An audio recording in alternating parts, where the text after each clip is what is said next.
The cold, crisp air bit through Jack's jacket as he drove along the deserted highway. The clock on his dashboard read 2:17 a.m., and the only company he had was the dim glow of the streetlights flickering weakly in the distance. It had been a long day, too long really, and Jack was eager to get home. His college lectures, followed by a study session with friends, had drained him both mentally and physically.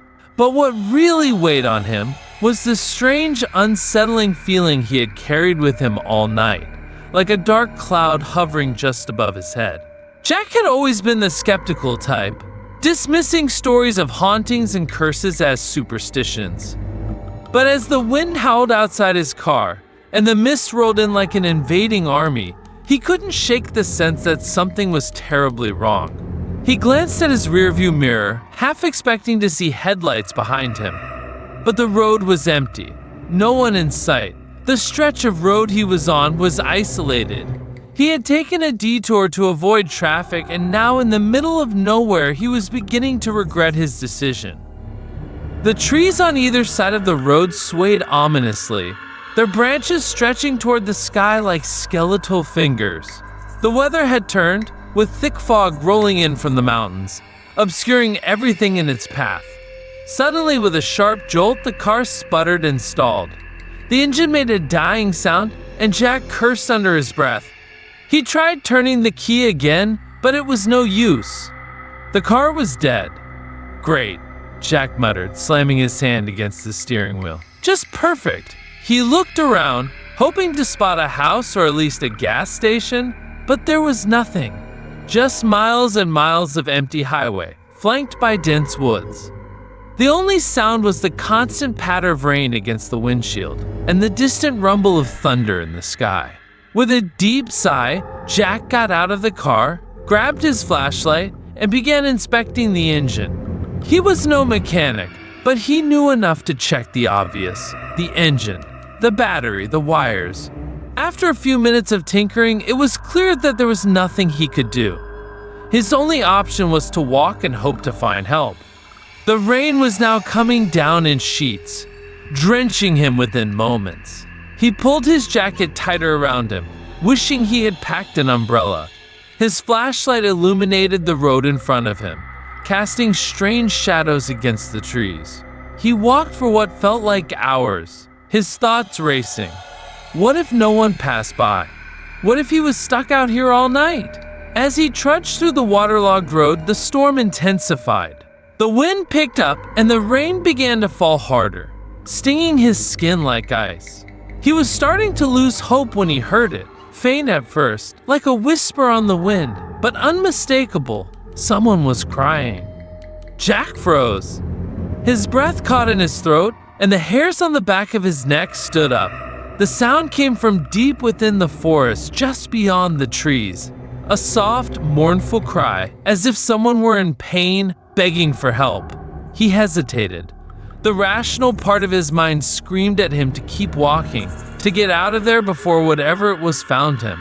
But the other part, the part that was curious, that wanted to know, compelled him to go toward the sound. Taking a tentative step forward, Jack peered into the darkness, his flashlight flickering. Another cry, louder this time, echoed through the forest. His pulse quickened as he looked around, trying to locate the source of the sound. But there was nothing, just darkness.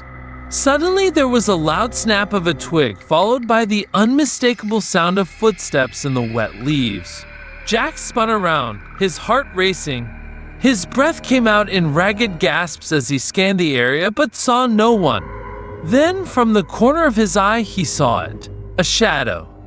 It darted between the trees, a dark figure moving quickly and silently, like a wisp of smoke. Jack's blood ran cold. He instinctively stepped back, his legs trembling. "Hello?" Jack called, his voice trembling. "Is someone there?" No answer, just silence. His mind raced. The rational side of him told him to turn and run, to get out of this cursed forest and back to safety. But the curiosity, the need to understand, rooted him to the spot. And then, as if in answer to his call, a light flickered in the distance. Jack blinked, his eyes adjusting to the flickering light. It was coming from a car. He couldn't believe it. A car in the middle of nowhere at this hour in the middle of a storm. It was his only chance for help. Without thinking, he sprinted toward the light.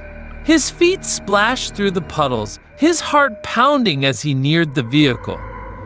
The car was an old model, with faded paint and a rusted exterior. The headlights cut through the darkness, illuminating the road ahead. The door creaked open and a woman stepped out. She was tall, with long flowing hair and piercing blue eyes. Her face was pale, her lips a soft shade of pink, and her expression was unreadable. "Are you lost?" she asked, her voice soft and melodic, like a lullaby. Jack nodded, too stunned to speak. "My car broke down," he explained.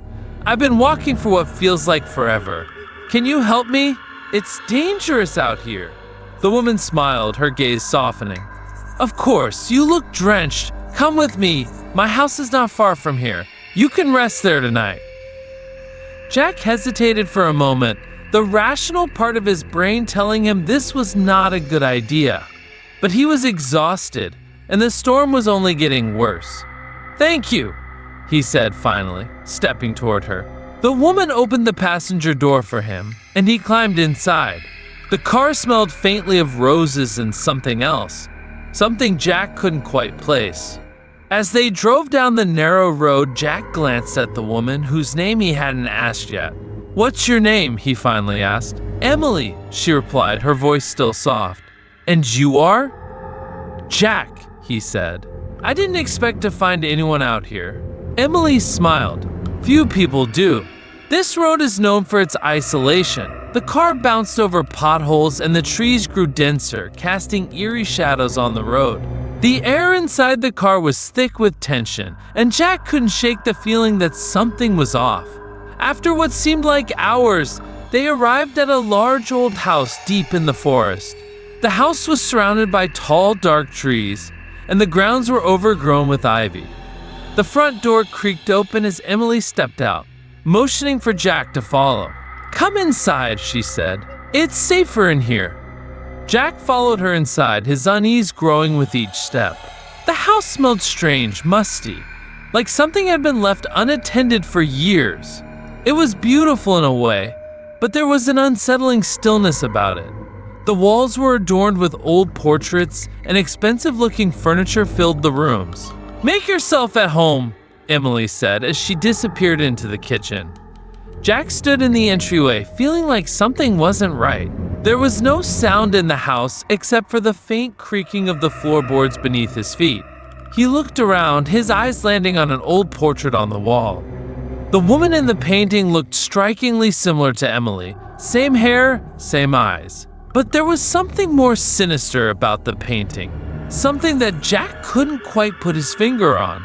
The house was too quiet, too perfect. He suddenly felt very alone. As Jack wandered through the house, he came across a door that led to a staircase. The curiosity that had led him here now drove him up the stairs.